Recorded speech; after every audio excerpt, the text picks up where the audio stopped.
누구지 싶으실 수 있습니다만 그래서인지 친절하게 여기 명찰이 이렇게 있죠. 이름표가 김용이다라는 거. 김용 전 부원장이 왜 나왔지? 기사 같이 볼까요? 김용 보석중 북콘서트 여권 핵심 인사가 총 집결을 했다라는 겁니다. 여기 좀 같이 보겠습니다. 이게 어디냐? 이게 바로 어제 있었던 북콘서트장의 모습입니다. 그러니까 출판기념회라고 좀 보시면 될 것 같아요. 쉽게 얘기해서. 근데 여기에 좀 기라성 같은 박지원, 우원식 의장, 이현주, 저기 김우영 의원 등등 해서 다 쫙 전부 지금 민주당 의원들이죠. 민주당 의원들이 일제히 다 여기를 꽉 채웠다라는 거예요. 어제 대체 어떤 상황이었는지 직접 영상으로 확인해 보시죠. 거의 우리 의총을 방북케 할 정도로 다 오셔가지고 또 너무나 감사드리고요. 한 6개월 동안 결과를 내지 않고 있는데 저는 그렇다고 전혀 개의치 않습니다. 진실이 멀리 가지 않을 것이고. 예전에 용의 눈물이라는 드라마를 참 잘 봤는데 오늘 오면서 김용의 눈물, 용의 눈물은 어땠을까 그런 생각을 했습니다. 이재명이란 이름은 이재명 혼자 쓰고 혼자 쏘아 올린 이름이 아니라 김용 같은 이런 동지들이 함께 쓴 이름이라고 생각합니다.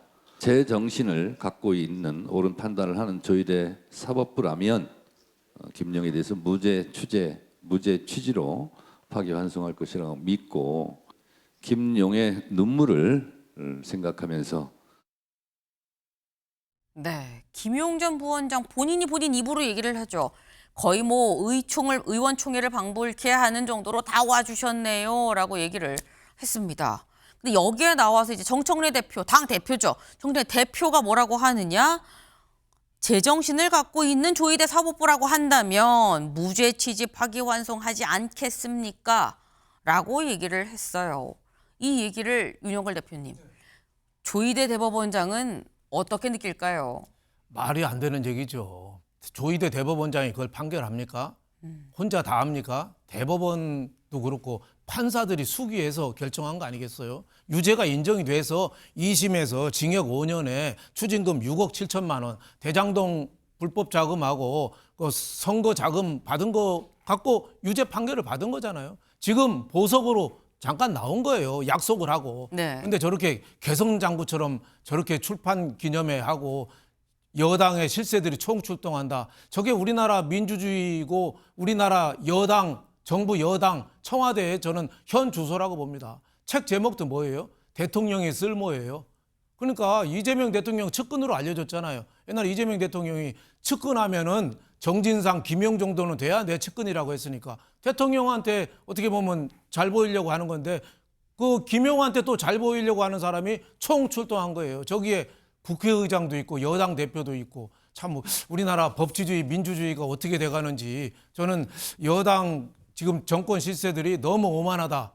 법원 상관없이 우리는 무조건 무죄고 옳다고 저렇게 주장하는 게 너무 오만하다. 그리고 법치가 훼손돼서 무조건 판결이고 뭐고 우리가 최고 선이고 다른 거는 말도 안 된다 해서 마음껏 지금 헌법재판소법이라든지 대법관 증언이라든지 법 왜곡죄 신설이라든지 우리나라 법을 마구 그냥 훼손하는, 제가 보기에는 베네수엘라가 옛날에 그렇게 가다가 민주주의가 차베스 정권 때 무너졌거든요. 지금 우리나라 민주주의의 저는 위기라고 봅니다. 네. 지금 잠깐 보석으로 나왔는데 이렇게 다니면서 나 무죄다라고 얘기를 하고 집권여당 대표가 나와서 이거는 무죄 취지로 해야지라고 공개적으로 얘기를 하는 게 맞는 거냐라고 말씀을 하셨어요. 사실 김용 전 부원장이 지금 2심 끝나고 3심 대법원 판단을 지금 기다리고 있는 상황입니다. 형량 좀 같이 볼까요? 1심과 2심에서 몇 년이 나는지 같이 보겠습니다. 1심 선고 2023년 11월에 징역 5년, 벌금 7천, 추징금 6억 7천. 법정 구속됐었어요. 그런데 2심에서도 선고 자체는 1심과 똑같이 나왔는데 근데 이때 법정 구속이 계속 구속 상태였었습니다만 지난해 8월 보석으로 석방이 됐죠. 석방돼서 나와서 이제 책을 써서 전국을 돌면서 지금 북콘서트를 하고 있다라는 겁니다. 근데 이게 지금 정청래 대표도 무죄 취지 파기환송을 해야라고 얘기하고 사실 앞서서 국회에서도 뭐 김용은 무죄다라고 하면서 이제 뭐 세미나 토론회라고 얘기를 했잖아요. 그런 걸 한 적이 있긴 있거든요. 근데 이경민 변호사님 1심에서 5년에 6억 7천 2심에서도 마찬가지. 그러면은 1심, 2심이 이렇게 나올 때 3심에서 무죄 취지 파기환송이 나올 가능성은 몇 %나 될까요? 상당히 어려운 질문입니다. 이게 기록을 보지 않은 상태에서 상당히 어려운데 네. 근데 이제 우리가 판결이 확정되기 전까지 무죄 추정의 원칙이 적용이 되지 않습니까? 그렇기 때문에 지금 뭐 북코스트에서도 뭐 저렇게 이야기를 하는 것 같은데 사실 근데 이제 보통 일반적인 사건에 있어서는 1심, 2심에서 유죄가 났으면 대법원에서 파기환송되는 경우가 거의 없다라고 봐도 될 정도로 희박하거든요. 근데 이게 다른 사람의 경우는 잘 모르겠습니다. 사실 그런 경우도 많이 좀 있기는 있어가지고 사실 이 사건도 이제 뭐 기록을 보지 않은 상태니까 뭐 단정짓기는 어렵지만 어쨌든 이렇게 보석 석방을 했을 때 아마 주거 지장 조치도 이제 했고 네. 증거인멸에 대한 우려도 이제 그런 부분을 하지 말라라고 했을 텐데 이렇게 하는 게 과연 바람직한가 이런 부분은 저도 계속 의문이 드는 상황입니다. 네.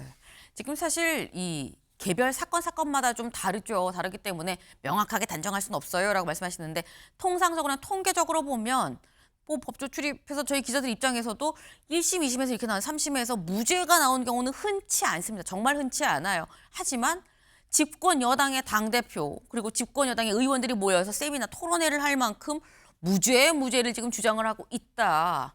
이게 사법부한테 어떤 의미로 들리겠느냐라는 점도 같이 좀 회자가 되고 있다라는 거. 최창일 교수님 짧게 말씀해 보시죠. 다 좋은데 여기 지금 이 정청래 대표가 용의 눈물을 얘기했잖아요. 과한 비유예요. 물론 김용이니까 용의 눈물 얘기했는데 용이 거기서는 이방원이나 이성계를 얘기한 이성계라고 알고 있는데 그 드라마에서는 글쎄 여권 같은 인사니까 대통령의 측근이니까 무죄를 주장할 수 있어요. 법원한테 뭐 그렇게 얘기할 수 있다 하더라도 과하게 좀 미쳐요. 우리가 항상 이제 여도 야도 극단을 우리가 비판을 많이 하잖아요. 과유불급입니다. 저 부분도 대법원이 판단할 일인데 아무튼 총출동은 뭐 그렇다 치고 여권 인사의 또 대통령의 측근이니까 용의 눈물까지 비유한다 이런 것들은 중도층이 뭘 또 어떻게 볼까 그거 좀 생각할 필요가 있다. 그렇게 가름하겠습니다. 네.